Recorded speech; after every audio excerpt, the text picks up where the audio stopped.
নমস্কার বন্ধুরা, আজকে আবারও মাছের রেসিপি নিয়ে এসেছি। দেখুন পমফ্রেট মাছ আজকে সর্ষে বাটা দিয়ে রান্না করে দেখাবো।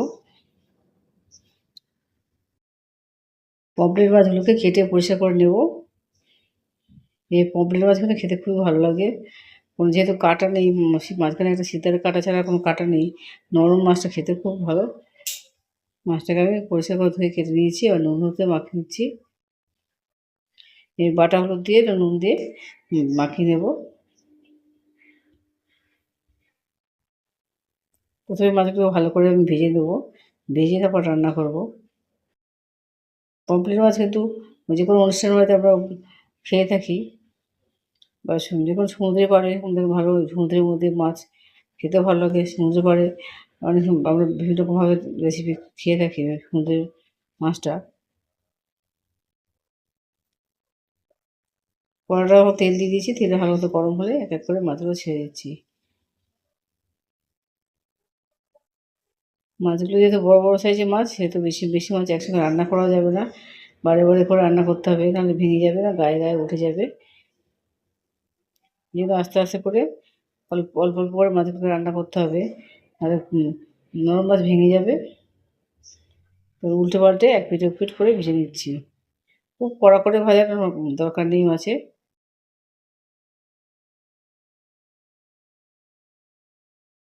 যে মাছগুলো ভাজা যাবে আস্তে আস্তে করে, কিন্তু আস্তে করে তুলবেন না, বেশি করলে ভেঙে যেতে পারে।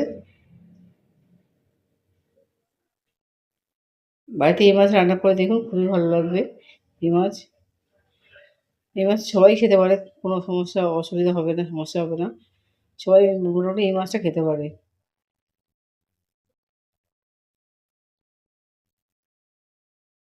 আমরা বাঙালি মাছ, মাছ ভক্ত।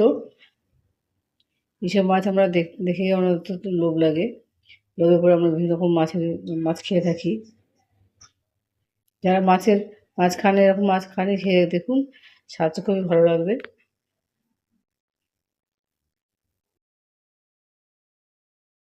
যেহেতু বড় সাইজের মাছ, আস্তে আস্তে করে বারে বারে করে রান্না করতে হচ্ছে, ভাজতে হচ্ছে আমাকে।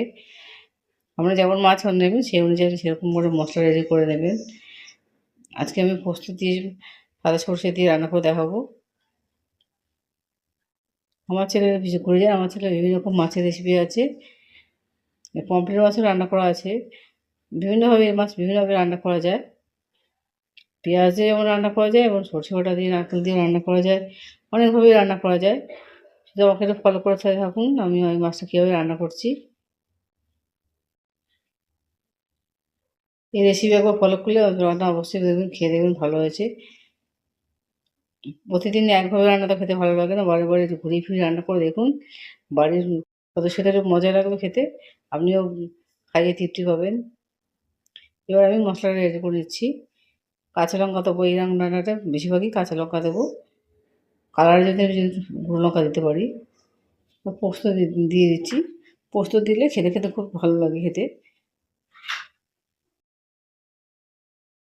আমি সাদা সর্ষে দিয়ে দিলাম, আপনারা এর পরিবর্তে লাল সর্ষে দিতে পারেন, আমি সাদা সর্ষেটা দিলাম।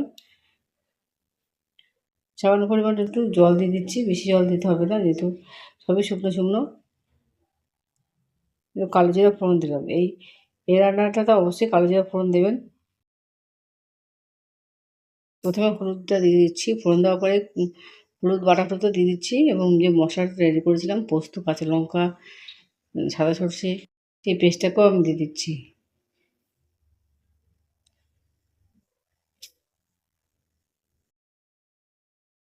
মশলাটা দিয়ে ভালো করে একটু কষিয়ে নিচ্ছি। এবার আমি সামান্য পরিমাণ লঙ্কা গুঁড়ো দিচ্ছি কালারের জন্য, এটা অপশনাল, আপনারা নাও দিতে পারেন। দিয়ে একটু আবার একটু টানিয়ে দেবো। এখন কিন্তু এর মধ্যে নুন দিয়ে দিই, পরে সবার শেষের দিকে নুন দেবো। নুন দিলে জল ছেড়ে দিয়ে কোনো মশলাটা ভালো কষানো হবে না। এবার শেষের দিকে আমি নুনটা দিলাম, মশলা দিয়ে কষানোটা হয়ে গেছে আমার কমপ্লিট, তখনই কিন্তু আমি নুনটা দিলাম। তারপরে শুকিয়ে শুকিয়ে এসছে। এবার মশলা ধোয়া জলটাও আমি দিয়ে দিচ্ছি, দিয়ে যতটা পরিমাণ মাছ সেই অনুযায়ী একটু জল দিয়ে দেবো, যাতে মাছটা ভালো মতো ফুটতে পারে, সেই রকমভাবে জলটা দিয়ে দেবো আমি। একদম পাতলা করে জল দিতে হবে না, যদি মাছ অতিরিক্ত বেশি ফুটে যায় বা অতিরিক্ত বেশি সিদ্ধ হয়ে যায়। ঝোলটা ভালো মতো ফুটে রয়েছে। ঝোলটা ফুটে ওঠার পরেই এবার মাছগুলোকে এক এক করে আমি ছেড়ে দিচ্ছি।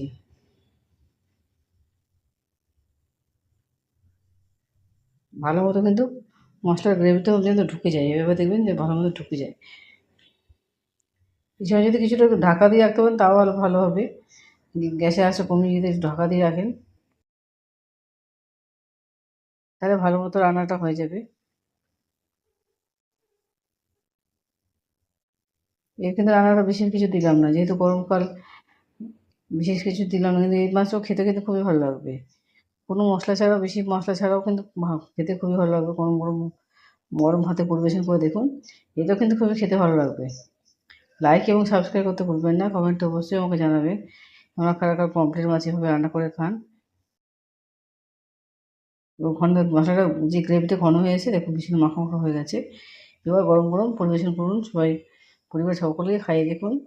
পমফ্রেট মাছের ঝালটা খুবই ভালো লাগবে।